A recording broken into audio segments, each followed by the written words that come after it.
Eh bien bonjour les amis, pour cette nouvelle journée de travail à l'atelier de la vigne, eh bien on va remonter tout simplement le Solex bicolore que l'on a terminé la dernière fois.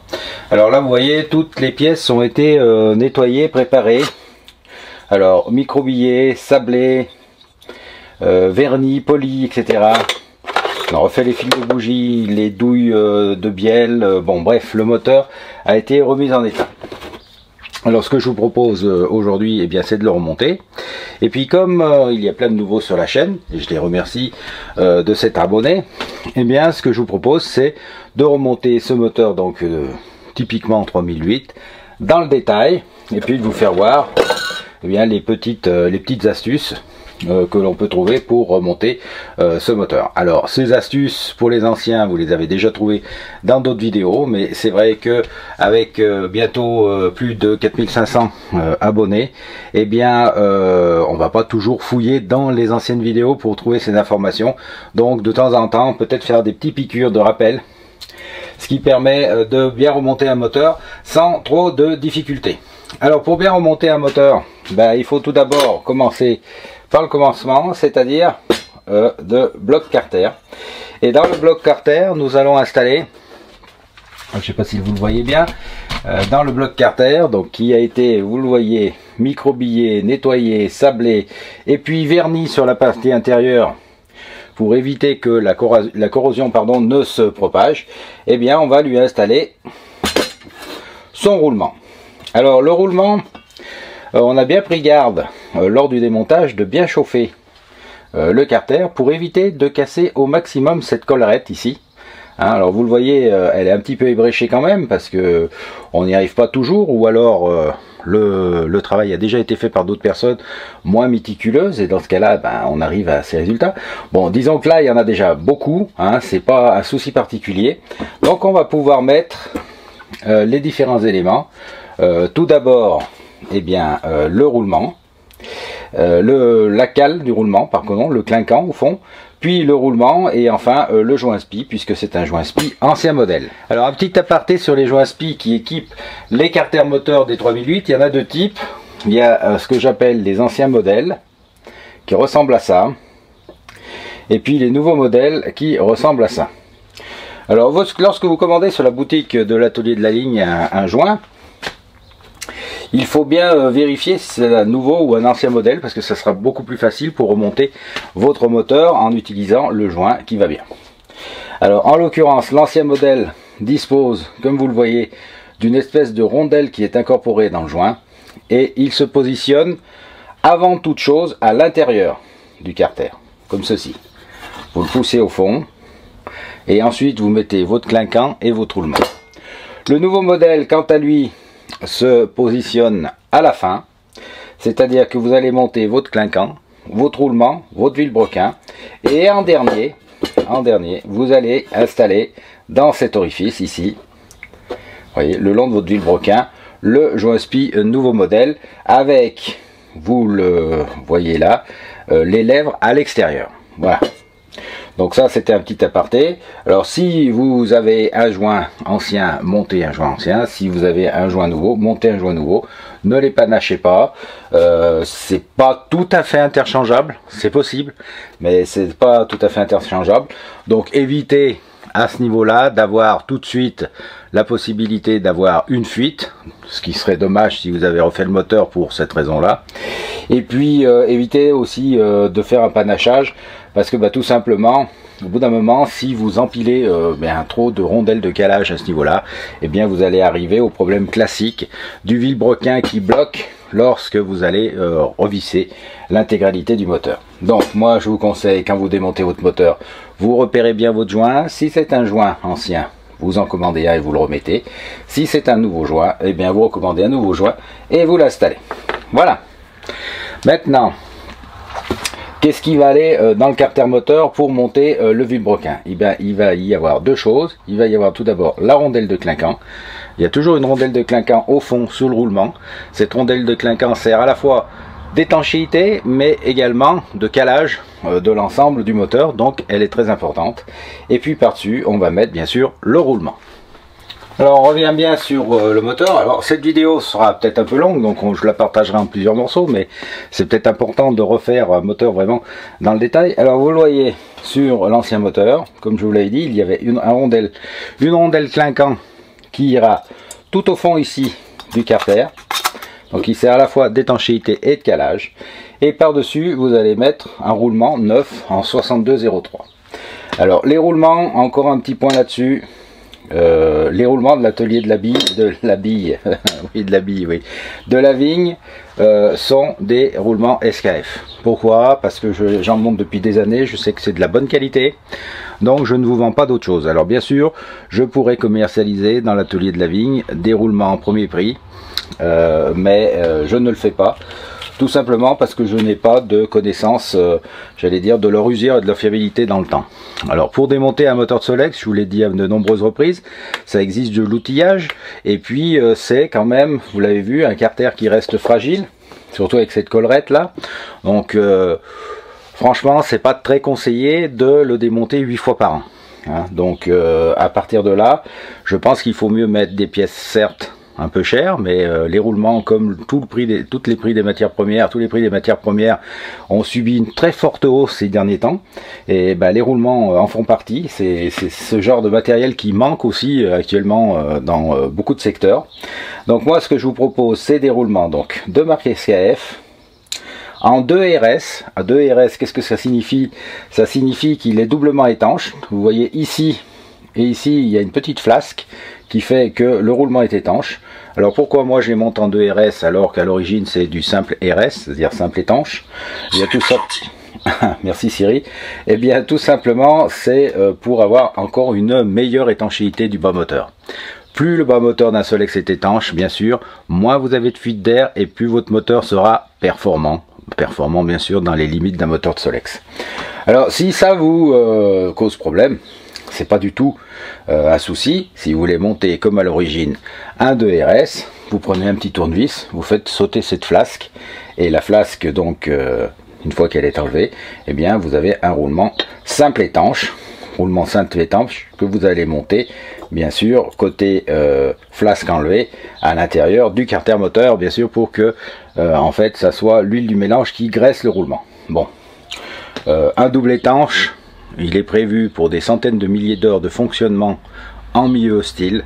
Donc rassurez-vous, je n'ai jamais eu aucun problème avec un roulement double étanche dans tous les moteurs que j'ai pu monter. Ça, c'est des légendes urbaines. Et puis, je vous l'avais dit aussi, en démontant le moteur, eh bien, on conserve toujours le joint, même s'il est très bousillé hein, quand vous l'avez enlevé.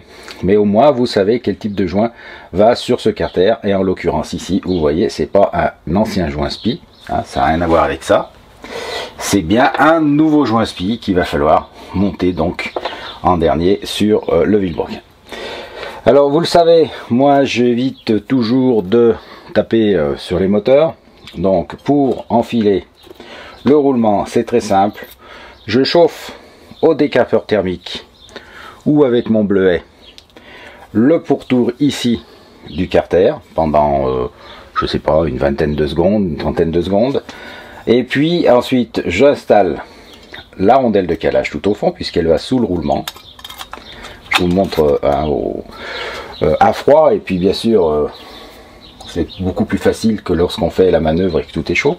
Ensuite je prends mon roulement, le roulement je le dégraisse soigneusement avec du nettoyant fin, donc vous dégraissez l'extérieur, et puis vous allez enduire ce roulement donc sur l'extérieur, et bien de sel roulement.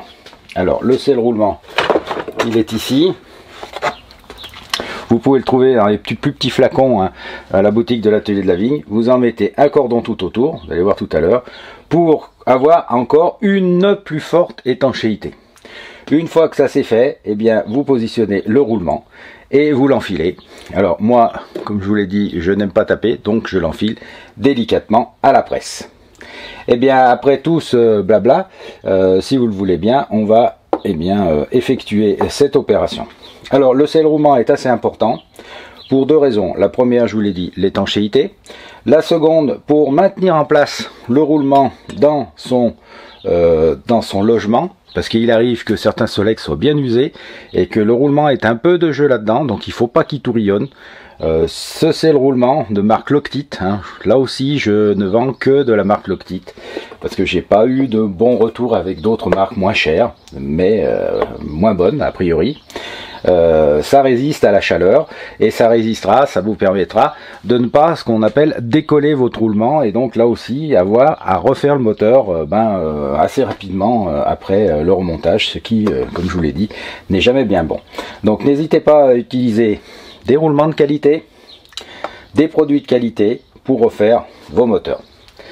La question qu'on m'a souvent posée, j'en profite lors de ce remontage un petit peu lent, hein, où on explique un petit peu tout, lorsque je veux enlever un roulement ou quelque chose d'autre qui est collé avec du sel roulement, qu'est-ce que je fais? Bien c'est très simple, vous prenez un décapeur thermique et vous chauffez le tout. Le décapeur thermique va chauffer en direct, entre guillemets, l'endroit où il y a le sel roulement et donc va le ramollir. Et après ça, eh bien, vous allez pouvoir extraire votre roulement ou votre pièce très facilement sans rien casser. Alors certains me disent, mais alors si ça se ramollit à la chaleur, ça tient pas en usage courant. Si, ça tient en usage courant parce que premièrement, un moteur, même à l'intérieur, ça chauffe beaucoup moins qu'un bleuet ou qu'un décapeur thermique en direct sur la partie qui est collée.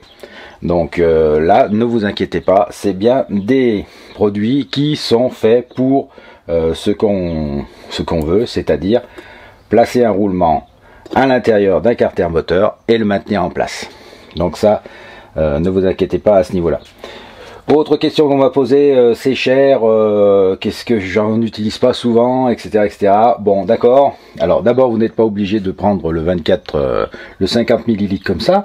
Moi, je vends souvent à l'atelier du 5 ml, donc ça vous permet de moins gaspiller, entre guillemets. Et puis, il faut savoir aussi que malgré le fait qu'il y ait une date de péremption, si vous mettez ce produit dans un frigo, par exemple, eh bien, il pourra durer beaucoup plus longtemps et vous pourrez l'utiliser beaucoup plus longtemps que si vous le laissez traîner sur votre établi à toute température. Voilà, ça c'est important aussi pour maintenir en état les produits que vous n'utilisez pas très souvent. Bon, ceci étant dit, eh bien, on va tout simplement passer à la presse. On va chauffer, comme je vous l'ai dit, le carter et monter le clinquant et notre roulement. Allez, c'est parti. Alors, je vous ai déplacé, on est venu jusqu'à la presse, comme ça, vous allez vraiment voir dans le détail tout ce qu'on fait. Un petit coup de bleuet, c'est le moment, hein, c'est l'été, autant prendre un peu de temps pour bien expliquer les choses. Alors on chauffe, vous voyez, le pourtour pour un peu dilater le carter. Alors je répète toujours, hein, à de nombreuses reprises, si vous ne vous sentez pas de faire ce genre de travail, c'est pas grave, c'est tout à fait compréhensible. Il faut avoir quand même pas mal de matériel pour démonter des moteurs, même des moteurs Solex, des matériels un petit peu spécifiques. Donc si vous ne l'avez pas et si vous ne voulez pas, ce qui est bien compréhensible, investir dans du matériel pour faire un ou deux moteurs, ben, n'hésitez pas à nous contacter. On est là pour ça et pour refaire vos moteurs aux petits oignons. Donc pas de souci. Voilà, c'est suffisamment chaud.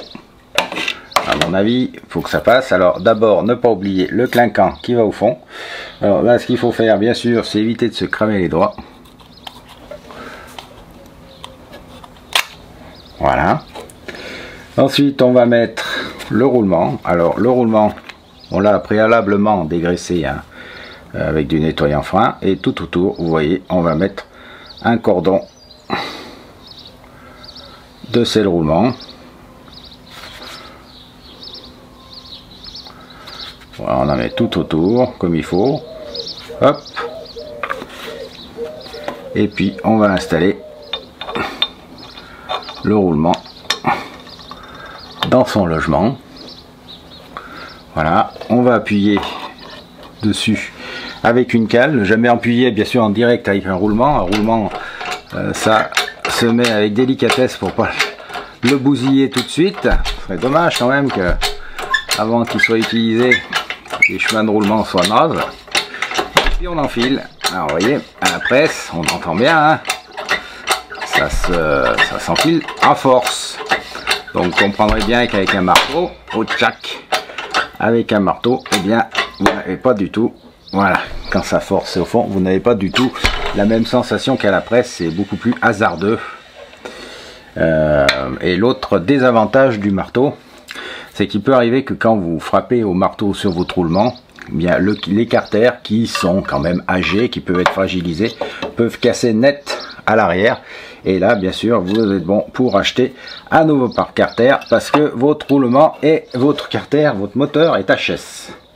Donc voilà, une fois que c'est fait, on va essuyer le surplus de sel roulement qu'il y a tout autour, hein. C'est pas la peine de le laisser, ça c'est des trucs qui restent ensuite dans le moteur, et moins il y a de cochonneries qui passent dans le moteur, vous le savez, mieux on se porte.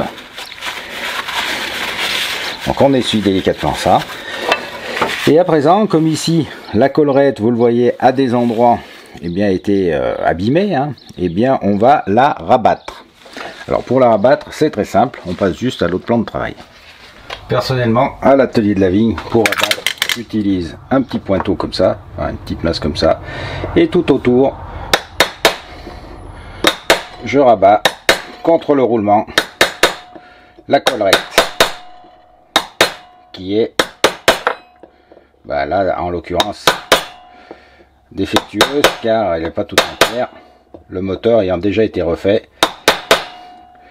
Le précédent mécanicien l'avait en partie cassé. Vous rabattez cette collerette, vous matez en fait aussi le roulement. Et on essuie les surplus. Il peut y arriver qu'il y ait des petits bouts de métal qui se détachent de la collerette, donc on les enlève pour pas bien sûr que ça passe dans le moteur. Voilà qui est fait. Alors là, moi j'avais la chance qu'il me reste, j'allais dire, des bouts de collerette. Quand vous n'avez plus de collerette, là vous avez, on peut le dire, moins de chance. Donc au lieu de mater tout autour comme je viens de faire, eh bien vous prenez un pointeau comme ceci, et entre la bague du roulement et le carter moteur, vous allez mater la collerette, enfin ce qui reste de collerette, pour bloquer, hein, la bague de roulement du moteur. Et vous faites ça tout autour. Faites une 6-10 petites marques de matage. Ça vous permettra de faire en sorte, bien sûr, que le roulement soit bien solidaire de son logement. Voilà, ça c'est important dans un moteur de Solex, lorsque le roulement est bien installé au fond donc de son logement, quand le carter moteur, le roulement du carter moteur est bien installé dans le fond de son logement. Alors ici en l'occurrence, vous avez mis un roulement double étanche.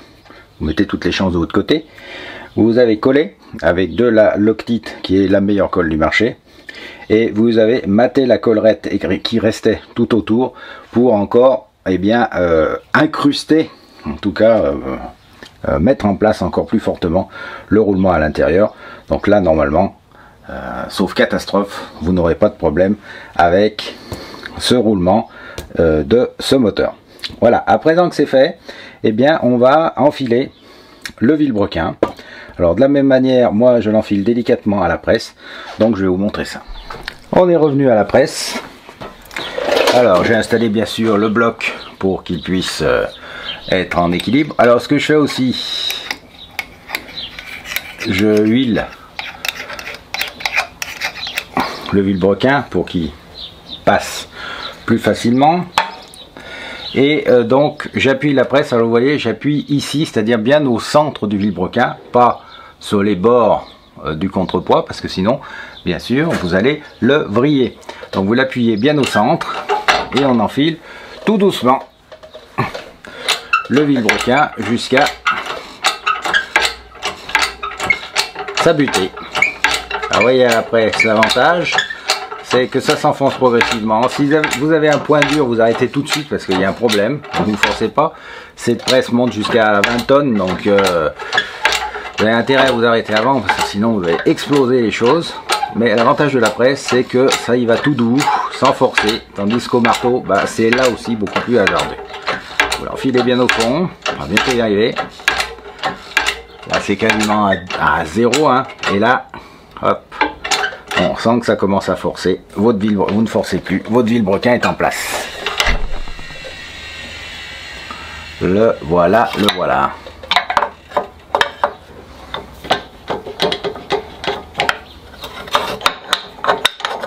Hop là. Vous vérifiez que tout tourne. Alors c'est normal qu'il y ait du jeu latéral, hein, parce que pour l'instant il n'y a qu'un roulement qui est mis, donc bien sûr c'est pas encore équilibré. Et puis on va aller vérifier si le vilebrequin est bien monté. Et comment on fait ça? Bah, c'est très simple, on repasse à l'autre plan de travail. Vous voyez, on bouge beaucoup dans l'atelier. Comment on fait? Bah, c'est tout bête. Vous allez prendre dans les pièces que vous avez soigneusement nettoyées le carter latéral. Vous allez le positionner comme si vous le montiez. Et puis vous allez faire tourner le vilebrequin. Et vous voyez que le vilebrequin ne frotte pas contre le carter latéral. Donc c'est tout ok pour vous. Il est bien monté. Mais avant de terminer ce montage, ben, qu'est-ce qu'il faut faire? Vous vous en doutez, il faut remplacer l'ancien joint spi qui va ici, tout au fond du carter, donc à l'intérieur. Donc il va falloir remplacer ce vieux joint spi par un nouveau. Et on va donc l'installer. Alors il s'installe toujours avec les lèvres vers le haut, vers l'extérieur. Donc il va se mettre dans cette position. Moi, pour qu'il reste bien en place, j'en profite et je lui mets tout autour un petit peu aussi un filet de selle roulement. Alors c'est pas obligatoire, mais je le fais parce que ça permet là aussi d'étanchéifier un peu le tout, à l'air comme à la poussière, comme à l'eau d'ailleurs, parce que vous pensez bien qu'au bout de 50, 60 voire plus, eh bien les logements de ces joints spi qui sont à tout vent, j'allais dire là, toutes intempéries, eh bien ne seront pas forcément totalement encore bien usinés. Et donc si vous voulez, le selle roulement, le petit joint de selle roulement vous permet de rectifier un petit peu s'il y avait des petits problèmes tout autour du logement de ce joint spi. On appelle ça un joint spi parce qu'effectivement il y a un spi, un ressort, mais c'est avant tout un très bon pare-poussière. Quand il est bien mis, vous le voyez, il ne dépasse pas de son logement, et bien sûr pas de problème pour tourner le vilebrequin. Alors là, j'allais dire, vous avez fait la partie la plus délicate du remontage du moteur, parce que c'est vrai que c'est pas donné à tout le monde de démonter, remonter correctement le roulement intérieur et de faire une parfaite étanchéité de ce roulement. Donc déjà là vous avez un bon point. Mais malheureusement ce n'est pas fini et il y a d'autres choses à faire. Et là la première chose à faire, eh bien c'est maintenant de rééquiper le moteur pour pouvoir l'installer sur un pied d'atelier. Alors si vous le voulez bien, on va déjà parler de l'arbre de l'axe moteur. L'axe moteur, vous savez, c'est ce qui se passe là-dedans à l'arrière et qui vient se fixer, je vous montre là, sur le haut du moteur, comme ça, hein. Tac. C'est très important pour plusieurs raisons. D'abord, quand votre moteur de Solex est en fonctionnement, et bien avec les trous et les bosses de la route, et bien il doit bouger pour que votre galet soit en contact permanent avec le pneu. Donc c'est pour ça qu'il y a un axe, et c'est pour ça que cet axe doit être souple, monté souple et correctement. Alors pour les éléments qui composent l'axe sont l'axe lui-même, dans un premier temps, et puis le deuxième élément important, ce sont les cils en bloc. Ces cils en bloc vont de chaque côté de l'axe et permettent en fait d'éviter les mauvaises vibrations du moteur, en fait que les vibrations du moteur ne se répercutent pas trop sur la partie cycle du Solex. Et là aussi c'est très important de les mettre à neuf quand vous les démontez, parce que bien souvent ils sont bien écrasés, bien fusillés, et ils ne jouent plus ce rôle de cils en bloc d'amortisseur. Voilà, ça c'est un élément important. Après vient le montage lui-même. Alors le montage lui-même, pas trop de complications, sauf qu'il faut savoir deux petites astuces. La première, c'est qu'il existe deux types de rondelles qui vont dans cet axe. La rondelle dont le diamètre intérieur est plus gros que l'autre qui est, vous le voyez, plus petit. Celle-ci, c'est ce que j'appelle la rondelle intérieure de l'axe moteur, et celle-ci, c'est la rondelle extérieure. Je vous fais la démo. Quand je mets à l'intérieur l'axe du moteur, tout de suite là, à l'intérieur, il doit y avoir cette rondelle dite intérieure, rondelle avec un diamètre plus important pour qu'elle puisse passer, vous voyez, dans l'axe. Donc elle va aller se longer tout au fond là de ce petit logement. Ensuite, contre cette rondelle vient s'appuyer le cil en bloc qui est neuf. Voilà. Et à la sortie de ce cil en bloc, il va la rondelle avec le diamètre intérieur plus petit qui se positionne comme ceci. Voilà. Ensuite vont arriver les supports, carrément les tôles support moteur. La tôle support moteur vient s'installer ici contre cette rondelle, et ce qu'il faut faire très attention, c'est de remettre l'écrou qui est l'écrou de l'axe moteur. Vous voyez, cet écrou est légèrement épaulé. Alors il n'est pas épaulé pour faire joli, il est simplement épaulé pour passer à travers le trou de la tôle, là vous voyez, et aller appuyer contre la rondelle extérieure. Ce qui permet en fait d'avoir un système qui puisse coulisser avec un frottement minimum, mais simplement donc un frottement entre l'enfoncement de l'écrou extérieur et puis la rondelle intérieure. Et bien sûr on fait la même chose de l'autre côté. Grosse rondelle, cil en bloc neuf, petite rondelle, plaque support moteur, et enfin l'écrou d'axe moteur qui devra passer à travers la tôle moteur pour appuyer sur la rondelle qui est à l'intérieur. Voilà, donc là je vais tout simplement à présent y serrer.